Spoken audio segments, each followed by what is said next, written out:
MAMSC second semester food and nutrition students, हम लोग आजकल ऑनलाइन क्लास में हेल्थ इंडिकेटर्स के बारे में पढ़ रहे हैं। कल मैंने आपको मॉर्बिडिटी एंड मोर्टिलिटी रेट्स के बारे में बताया था। इन्फेंट मोर्टिलिटी रेट मैंने बताया था, शिशु मृत्यु दर और मातृ मृत्यु दर यानी maternal mortality rates, crude death rates क्या होती हैं इसके बारे में बताया था। और आज हमें बताना है मॉर्बिडिटी इंडिकेटर्स क्या होते हैं। देखो, मोर्टिलिटी मैंने कहा था मृत्यु दर को कहते हैं, और जो अस्वस्थ या रुग्णा अवस्था के संकेत होते हैं उनको हम मॉर्बिडिटी इंडिकेटर्स कहते हैं। यह जनसंख्या में स्वास्थ्य की स्थिति को दर्शाते हैं कि कितनी जनसंख्या स्वस्थ है और कितनी अस्वस्थ है। यद्यपि यह संकेतक भी समुदाय की गूढ़ और छिपी हुई अस्वस्थता को व्यक्त नहीं कर पाते हैं। गूढ़ एवं मतलब जो अंदर तक समुदाय में जो बीमारियां व्याप्त हैं, जो कितने लोग अस्वस्थ हैं, ये भी जैसे फॉर एग्ज़ाम्पल आजकल हमारे ग्रामीण क्षेत्रों में लोग अस्वस्थ हो रहे हैं कोविड-19 के कारण। तो उनका पता बेटा तभी लग सकता है जब सारे गांव वालों की टेस्टिंग हो। जब कोविड का टेस्ट होगा तभी मालूम होगा कि वो अस्वस्थ हैं। जैसे न्यूज़ मिल रही है कि एक गांव में एक हफ्ते में 40 लोगों की मृत्यु हो गई, और जाने पर मृत्यु का कारण जब पूछा जाता है तो किसी को सर्दी जुकाम हुआ, किसी को सांस लेने में तकलीफ़ हुई, या किसी को पहले से अस्वस्थता थी जिसके कारण वो उसकी मृत्यु हो गई। तो ये सब कारण स्पष्ट नहीं हैं और पूरी तरह डाटा भी नहीं मिल रहे हैं। जब एक हफ्ते में 40 लोग मर सकते हैं तो न जाने गांव में संक्रमण कितना ज़्यादा फैला हुआ होगा। इसके लिए टेस्टिंग और ट्रेसिंग बहुत ज़रूरी है और ज़्यादा से ज़्यादा होनी चाहिए, तभी वहाँ पर मॉर्बिडिटी का समझ में आ सकेगा, यानी गांव के कितने लोग अस्वस्थ हैं। तो ये मेरी बात समझ गए कि समुदाय की गूढ़ एवं उसमें छिपी हुई जो अस्वस्थता होती है वो मॉर्बिडिटी इंडिकेटर से भी पता नहीं लग पाती है जब तक हम उसका गहनता के साथ अध्ययन न करें।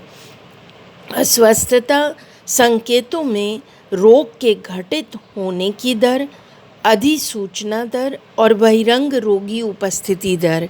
इसका मतलब समझ में आ रहा है कि अस्वस्थता दर जो होता है मॉर्बिडिटी रेट के द्वारा रोग कितने % घट रहा है, मतलब कोविड-19 के केसेस कितने कम हुए और किस दर से लोग ओपीडी में जा रहे हैं, और कितने लोग हॉस्पिटल में एडमिट हो रहे हैं, कितने वहाँ से डिस्चार्ज हो रहे हैं, एवं पुनः किनको एडमिशन लेने की हॉस्पिटल में ज़रूरत पड़ रही है, रीएडमिट करना पड़ रहा है, चिकित्सालय में रुकने की अवधि कितने दिन की रही, कार्य क्षेत्र में वो कितने दिन नहीं जा पाए, स्कूलों में वो अगर टीचर हैं तो कितने दिन अनुपस्थित रहे।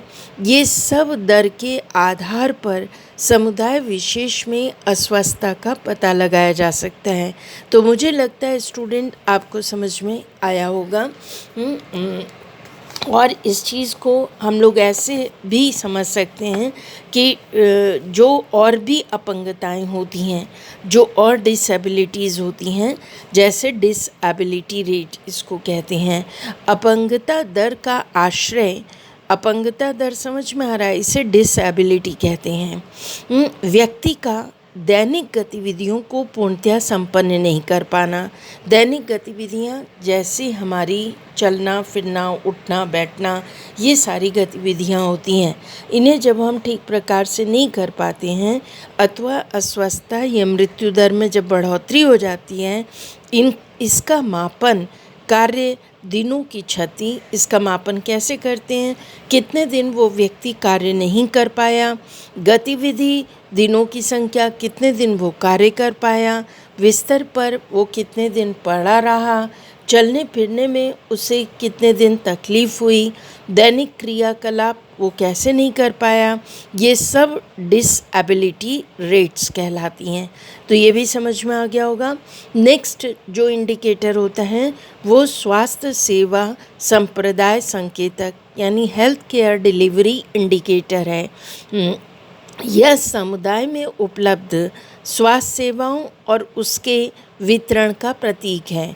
मतलब हमारे हर गांव में हर गांव में हमारे केंद्र सरकार के द्वारा, राज्य सरकारों के द्वारा हर क्षेत्र में, हर समुदाय में स्वास्थ्य की सेवाएं घर घर तक के लिए पहुंचती हैं। तो उनका वितरण किस प्रकार से हो रहा है, जो सेवाएं आ रही हैं वो सब तक मिल रही हैं कि नहीं, इसमें रोगी चिकित्सक अनुपात, डॉक्टर और पेशेंट का रेशियो भी होता है एवं प्रति स्वास्थ्य उपकेंद्र पर निर्धारित जनसंख्या सम्मिलित है।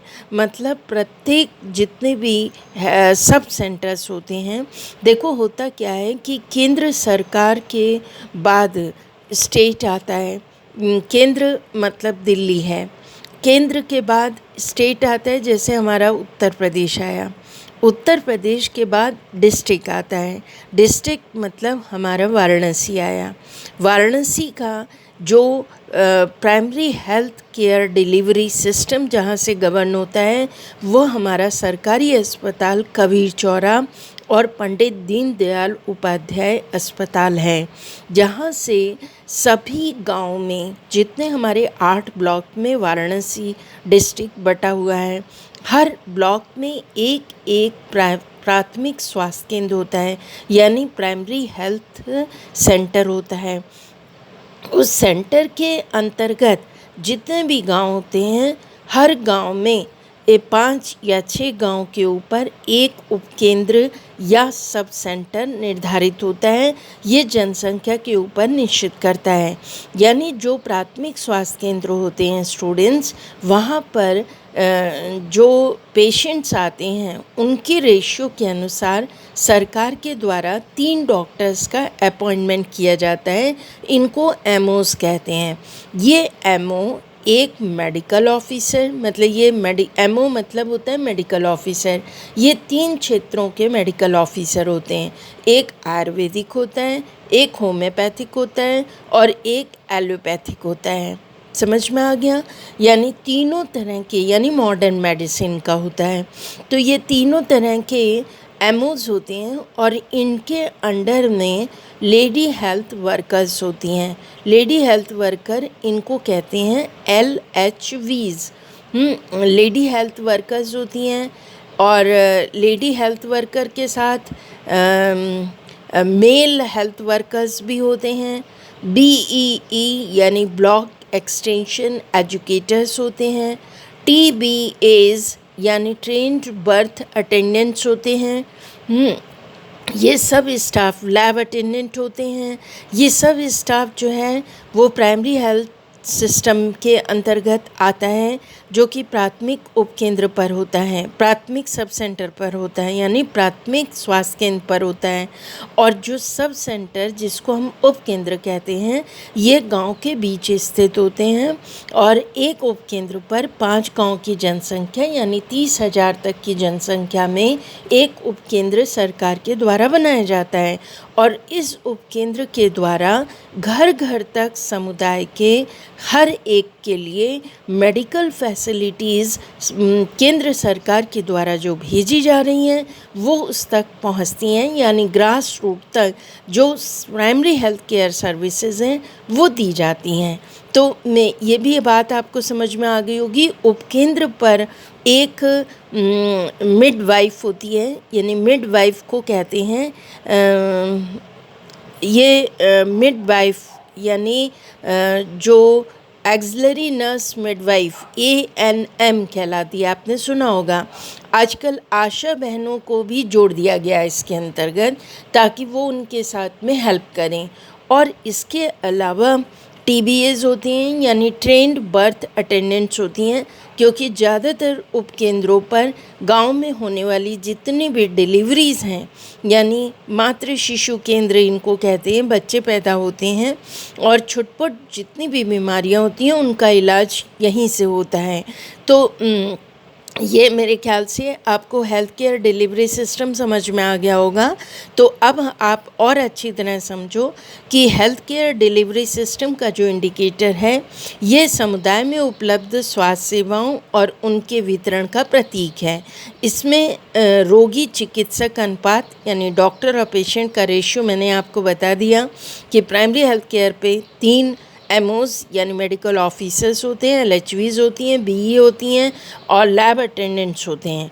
और जो उप केंद्र होता है जिसको हम सब सेंटर कहते हैं, जो गांव की पॉपुलेशन के अनुसार निर्धारित होता है, उसमें एक एएनएम होती है, एक टीबीए होती है। यानी ANM is auxiliary nurse midwife और TBA is trained birth attendant होती हैं।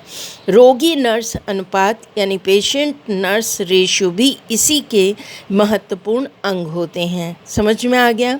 नेक्स्ट हम लोग आते हैं स्वास्थ्य नीति संकेतक यानी हेल्थ पॉलिसी इंडिकेटर।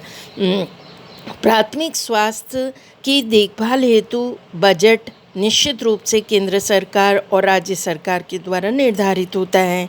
बजट आवंटन, संसाधनों का उपयुक्त वितरण, सकल बजट का स्वास्थ्य सेवाओं पर प्रस्तावित और वास्तविक व्यय, कितना बजट दिया जा रहा है और कितना व्यय होना है, किसी भी देश की स्वास्थ्य नीति यानी हेल्थ पॉलिसी का दर्पण होता है। इसके आधार पर उस राष्ट्र का स्वास्थ्य के प्रति दृष्टिकोण परिलक्षित होता है। इसके बाद हम लोग आते हैं social and mental health indicator. इसमें आत्महत्या, हिंसक प्रवृत्ति, मतलब जो आत्महत्या यानी सुसाइड जो हो रही हैं और जो हिंसक प्रवृत्तियाँ लोगों में पल रही हैं, अपराध की भावना पल रही है, बाल अपराध चाइल्ड डेलिक्वेंसी है, मद्य एवं औषधि व्यसन, सड़क दुर्घटनाएं, धूम्रपान, मोटापा, वैश्यागमन, ये सब संकेत जो होते हैं इसी के अंतर्गत शामिल होते हैं।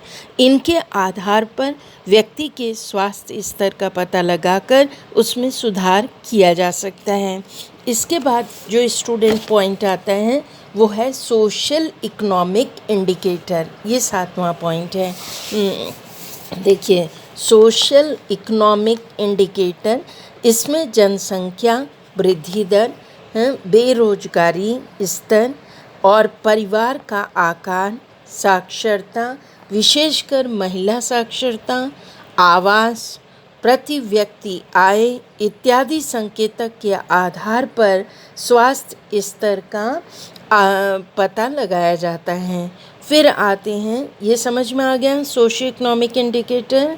इसमें जनसंख्या वृद्धि दर, मतलब किस रफ्तार से जनसंख्या बढ़ रही है, बेरोजगारी स्तर, परिवार का आकार, साक्षात्कार विशेषकर साक्षरता विशेषकर महिला साक्षरता यानी महिलाएं कितने % साक्षर हैं, प्रति व्यक्ति आय, पर कैपिटा इनकम इत्यादि संकेत यानी इंडिकेटर्स इसमें आते हैं, जिनके आधार पर किसी भी समुदाय का हेल्थ स्टेटस मेजर किया जा सकता है।